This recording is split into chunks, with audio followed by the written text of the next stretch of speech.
ฝากสำเนียงเสียงเพลงนี้กับสายลมให้สาวนาแกแอวกลมสาวตาคมแห่งเมืองสวรรค์เมื่อฟังเสียงเอ่ยสาวเอ่ยอย่าด่วนลืมกัน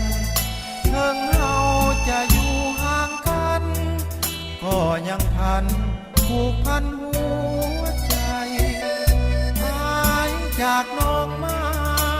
ก็เพียงแต่ห่างกายญาจิตใจและดวงอุราอุทิศมาบอกเคยวางว่ายยังหาน้องอยู่ยอดสูงเจ้าอย่าน้อยใจเถิงเฮาจะอยู่ห่างไกลห้องหัวใจเฮาให้ตรงกันใจอ้ายใจน้องสองใจเฮาให้กลมเกลียวอย่ามีสักวันคดเลี้ยวบิดเบี้ยวเฮหันขอให้เหมือนเก่าทั้งเราเคยร่วมกัน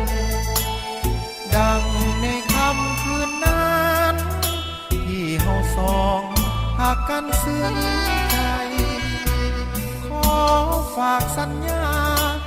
นี่มาพร้อมกับเสียงเพลงให้สาวนาแกจงเก่งอย่าเป็นนักเลงประหารใจสายนาแกสาวยาทำท่าเป็นคนลืมไว้อย่าแกล้งประหารหัวใจของผู้ชายเด้อสาวนาแก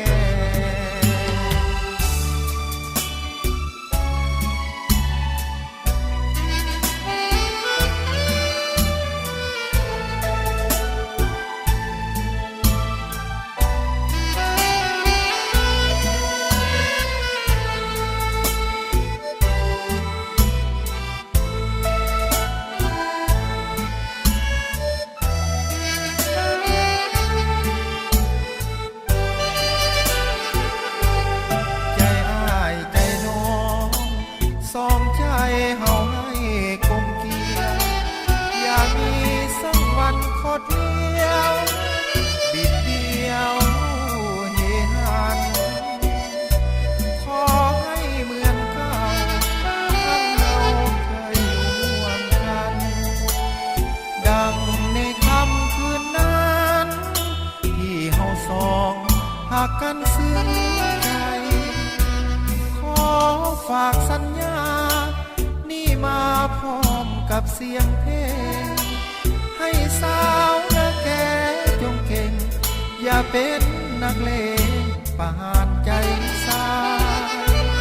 นาแกสาวยาทำท่าเป็นคนลืม